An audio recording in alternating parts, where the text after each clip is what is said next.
Hey everyone, it's Dave here. Hope you all are doing well. So for my next video, I'm going to be talking about a project that I'm just beginning to work on for the Frunk storage compartment on the Porsche 911 991.2 Carrera 2S. And for those of you who are familiar with these cars, and perhaps you have one of your own, which is why you're watching this video, you're probably aware that the storage compartment is not very big. It's kind of hard to keep organized.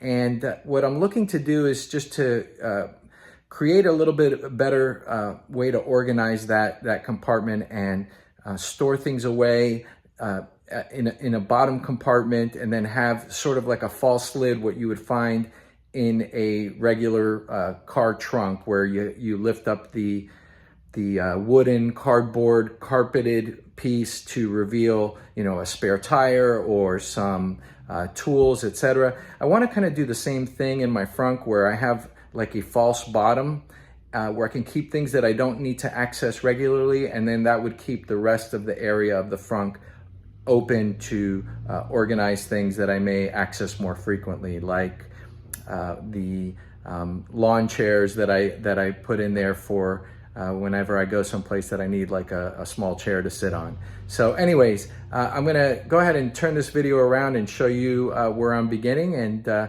hopefully this will become an interesting project that you may want to do for yourself. So here is the front compartment of the Porsche 991, and you'll see what I have inside of mine. The first thing you'll notice is that I've got a black plastic tote in there, which serves as a form of a trunk liner or a Frunk liner. And I discovered this idea from one of the online forums, where it was pointed out that the Home Depot 17-gallon tote bin fit perfectly in there. And it sure enough does, with very little wasted space around the sides, probably about maybe 1.5 inches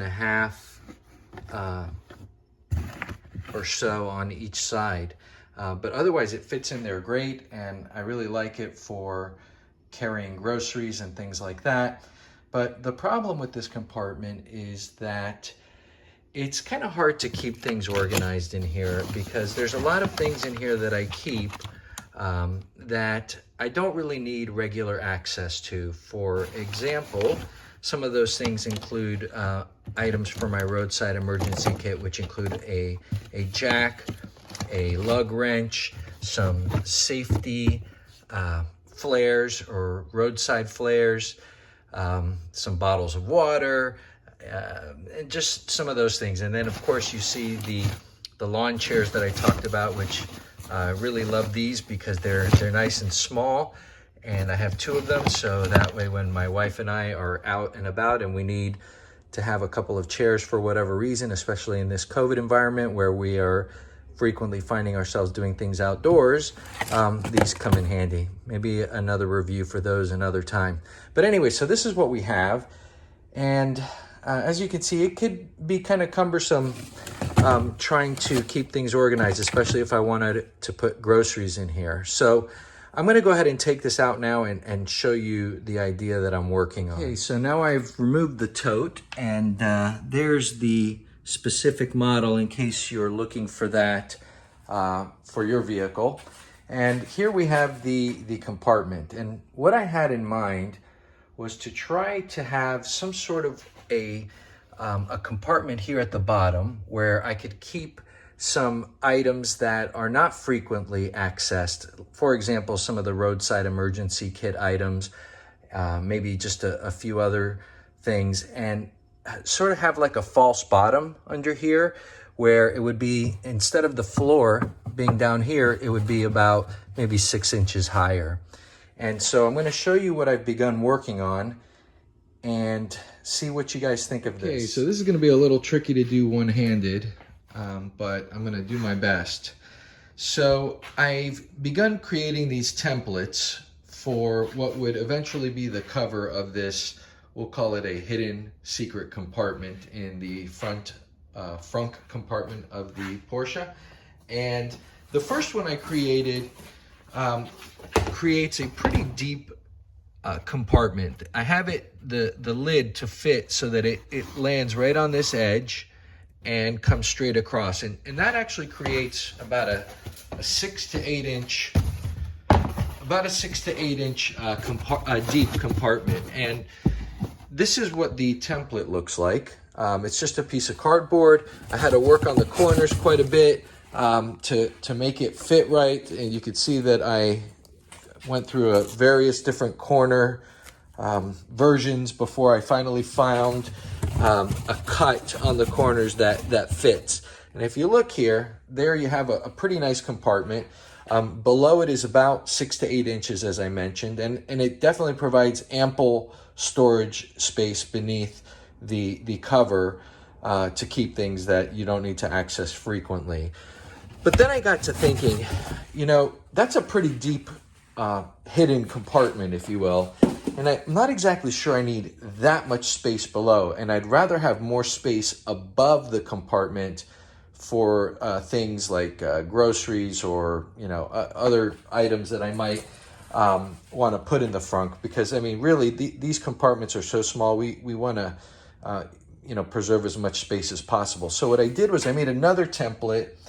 And this one actually goes below this ledge here, down a couple more inches.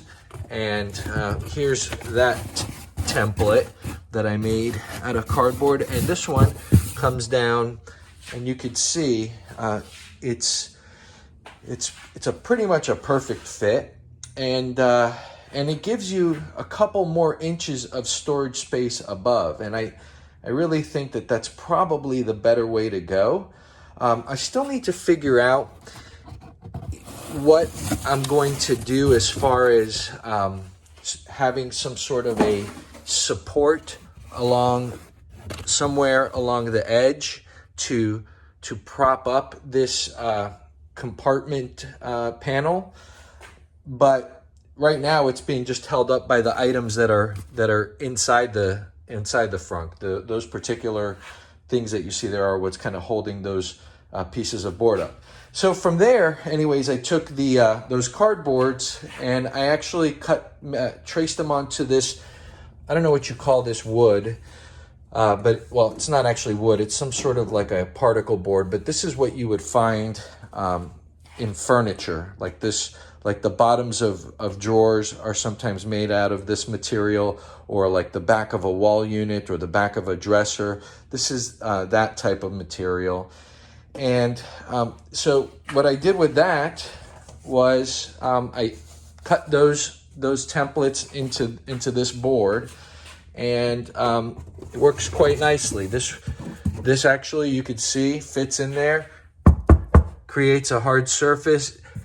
This is the larger one, so it rests on that back edge. And really what's holding it up here along the front side is, you know, just the fact that this thing is cut so perfectly. It's resting on the carpet, which indicates to me that I'm going to actually have to trim these. This is the smaller one.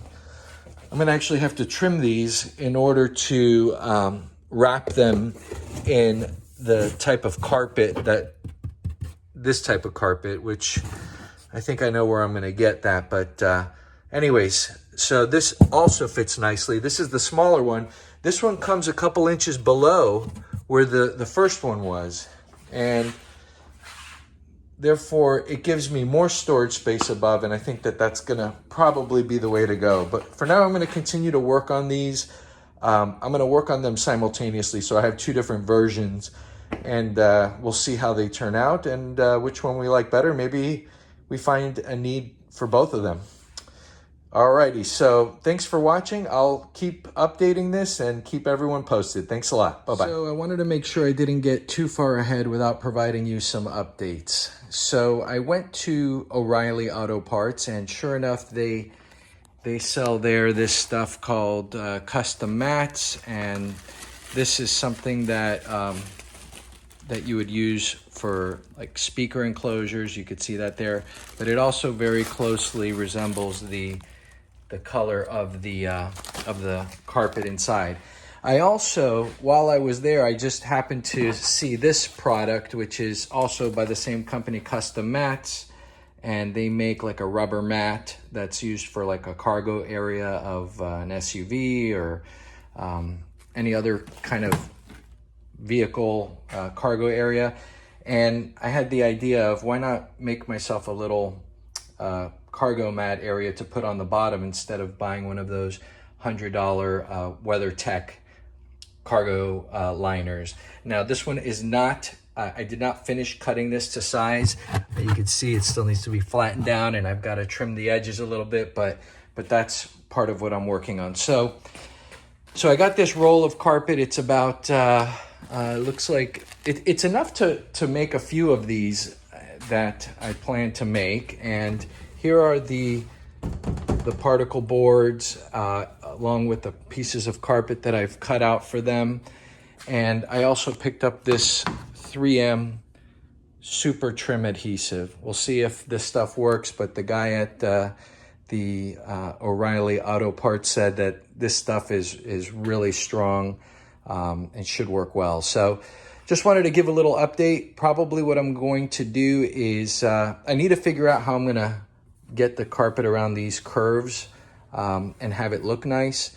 And it's not going to wrap all the way around both sides of this particle board, so it's just gonna kind of wrap around, and on the reverse side it'll be like a picture frame. But nonetheless, I'm gonna have to figure out the best way to do it. What I'm probably going to do to start is to spray the adhesive onto the board and then put the board in the center of the fabric.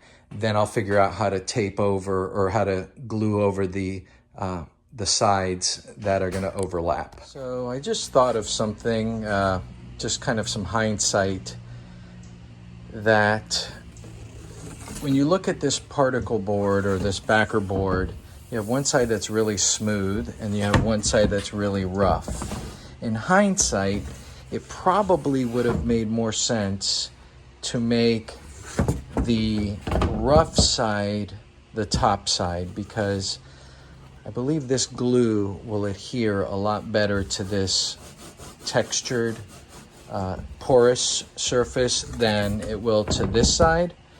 But I don't think it's going to make much of a difference. I think it's going to adhere well regardless, but I think it would have made a better bonding surface on this side. Just a little afterthought, and anyways, thought I'd pass it along. Take care. Right, so I sprayed the side that needs to be sprayed with glue with this with the 3M stuff here, and the stuff comes out almost like silly string, so you need to be aware of that. Definitely be sure to just kind of spray into a safe area just to see what the spray pattern looks like before you actually start to spray the whatever it is you want to put the adhesive on. But in this case, I got the other side of the backer board covered with this silly string type glue.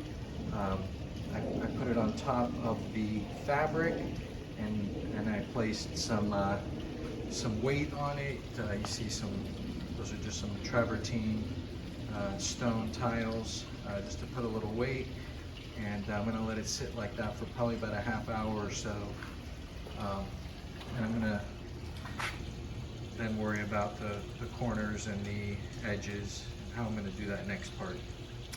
Alright, so here is after I've sprayed some glue around the edges and brought the sides of the border, folded them over.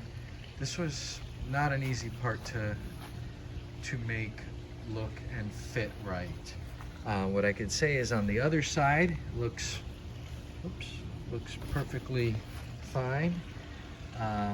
This side does not look real pretty, but my plan is to use some black Gorilla duct tape to kind of cover up the imperfections and also to secure it a little bit better to the back of the board.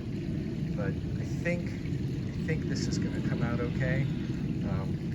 But that glue, that spray-on glue is kind of difficult to work with. So be ready for that. It's actually giving me a little bit of a headache from the fumes. So be sure not to breathe in too much of that. And here is the back finished with some Gorilla Tape. I will admit that this is not as pretty of a back as I would have hoped it would have been, but it seems to be a good way to secure the edges of the fabric that is pulled over, as well as covering up the overspill or overspray of the glue. Okay, so here it is one more time. This is with the Gorilla Tape. It's like a duct tape going all the way around. You can see a little bit of imperfection in my work, but hopefully this won't affect or be visible or noticeable as far as the application of this idea. So here we go. We're gonna give this a try here.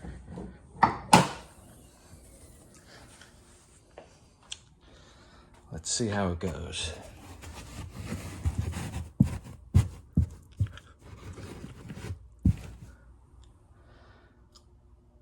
And there it is. It's actually a perfect fit. I gotta say, very happy with this idea. Still have the other piece I'm working on, which will rest up here. And I'll probably finish that one just so that I have some options, but I don't think I could have asked for a better fit inside of here. Hey guys, so I decided to leave well enough alone with this project. I think the result that I have so far has come out really nice. The amount of storage that I've been able to maintain above the compartment lid is what I'm looking for. If I were to make the original design that I was going for, which was going to have the compartment lid up another 2 inches, it would really just take up a lot of useful and valuable space in the trunk compartment. So I'm going to go ahead and show you. I'm going to show you what it looks like now and why I really like it. Opening up the compartment, you could see what looks now to be a pretty empty storage bin. I've decided for the time being I'm going to continue to use that storage bin because I like that if I put groceries in there, such as things like milk or anything wet or a bag of ice, that this will protect the frunk area from any kind of spills or things like that. But I'll take this out just to show, and you can see the final product here. It really fit in there very nicely. I really am happy with the way this came out. I'll show you that when I pull it up, it reveals some of the less frequently used items, but yet still items that I like to keep in there. And I have, just for example, a jack, a scissor jack, some flares, just a few lawn chairs that I've talked about, a little blanket there, a lug wrench. So really, I get to keep kind of my emergency items or my less frequently used items. This goes in there really nicely. Looks stock, looks factory. You almost can't even tell that there's a compartment there. It looks like it's just part of the car. And I get to maintain the use of this. And even though it's raised it up a little bit, it didn't raise it up too much where the frunk won't close. So I would say that this project is concluded and a success, and I hope that you found this useful. If you did, please feel free to like, comment, subscribe, and post any questions that you'd like. I'd love to hear some feedback and get some other ideas for projects to work on with this car, and I'm happy to make some more videos. Take care, have a great day.